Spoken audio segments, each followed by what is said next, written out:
Hello and welcome back to the channel. This episode we are back in Chiang Mai, Thailand for some great street food, 2 giant festivals, some close encounters with elephants. Let's brave the crowds together. Let's go.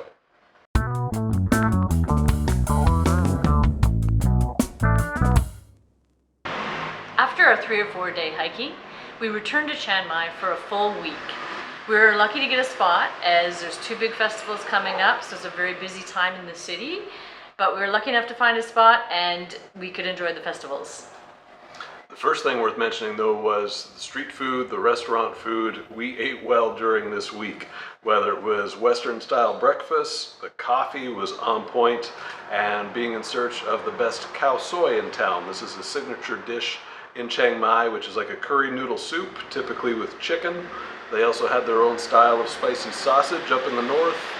And whether it was street food or restaurants or at the market, we ate well. We stayed right in the old town, which is kind of surrounded by a moat that was built around 1300. This is when Chiang Mai used to be the capital. So we were super easy walking distance to everything, maybe 15-20 minutes, and we were all around the kind of center of Chiang Mai. We mentioned off the top a couple big festivals coming up that weekend, big annual festivals. The first of those being the Water Lantern Festival, or Loy Krathong. And this is when you make small rafts out of banana leaves, decorated with flowers and candles, and you write your wishes on them and release them into the water. So that was the first one that took place there in town.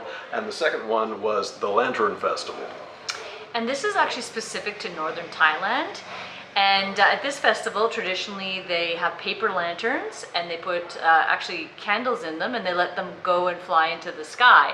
Super pretty, everybody releasing the lanterns. However, it's a bit of a fire hazard. So a few years ago, the city kind of banned lanterns releasing anywhere, kind of, I think about 10 kilometers around the airport. So you now have to bus out to a separate location kind of away from the town center. So we didn't bother doing that. We heard there was kind of big lines and traffic was pretty busy. So we were entertained with enough stuff in town that we just enjoyed the activities where we could walk to. And the town and the businesses and hotels were all pretty decked out with lantern decorations as well. The big feature in town were a pair of parades. There was one on Friday night, which was a bit more traditional, and people walking with their krathong towards the water. Then the bigger parade on Saturday night, which drew a bigger crowd, had really big floats and was a little more put on, including friends of Thailand. The US Embassy had a giant float. The Indian Consulate had a float as well.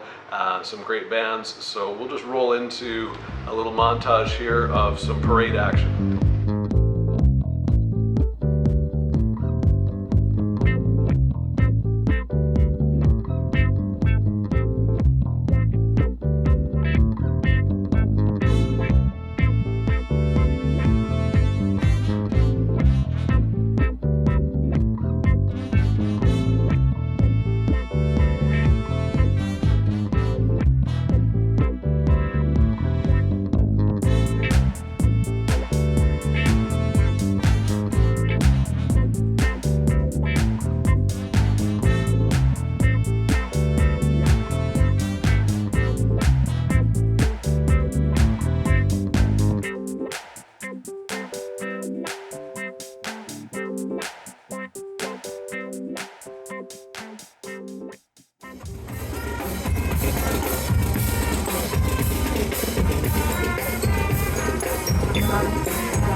big feature of the festival is water. And so we had actually walked down to the Ping River, which isn't that far from the old town, and just took part in the festivities. It was really crowded, but there were food stalls, there was entertainment. There's also people setting off handheld fireworks, which was a little bit wild. But anyway, it was a good time. And we had a big walk around the water and took everything in.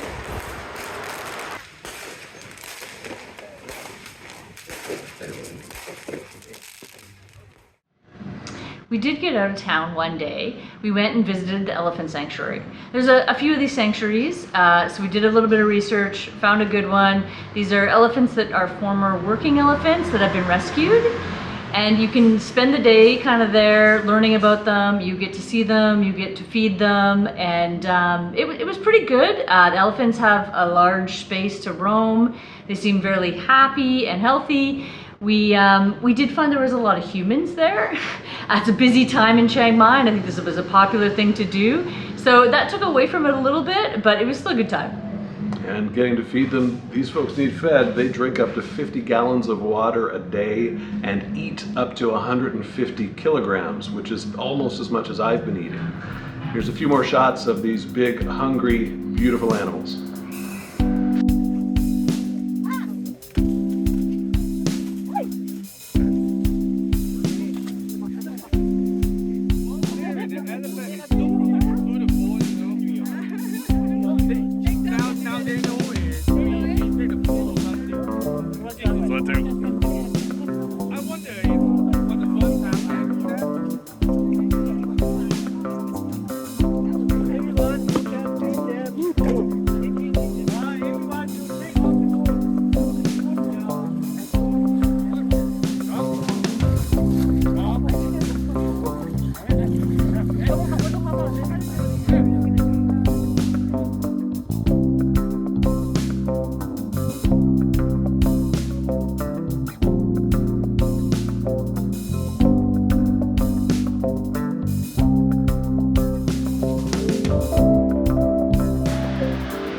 Despite it being a really busy time in Chiang Mai, it was actually really nice to stay put for a week. It gave us a bit of a chance to rest, recuperate after our big hiking and basic accommodations. Our accommodation in Chiang Mai was great. It was a cute little hotel run by this couple that were really nice. So we had a really relaxing week. We also needed some time to do some trip planning, as we hadn't planned much for what was next. So we had a chance to book some things, do a little bit of planning, and just enjoy ourselves and relax a bit. We just did a little bit of strolling around. We saw them playing, and this is the national sport of Thailand. It's a game like volleyball, except you play it with your feet. I think it is pronounced sepak takraw. And it's pretty fun to watch them for a few minutes. In that same park, we found ourselves some Thai massage for I think about $8 for a 1-hour massage, which was nice. And around the corner from us, we found a place called the Calm Gallery, which was like an art gallery. They had a lot of textiles on display and the history of textiles in northern Thailand, which is quite a thing, and just a nice, relaxing place to hang out, meet a cat or two as well. After a week, we were ready to move on. Where to next? We're off further north to Chiang Mai, where we encounter a couple of our most ornate and breathtaking temples yet. And we even head a little further north as we get ready to cross into a new country. Don't miss us next time as we wrap up our time here in Thailand. We'll see you soon.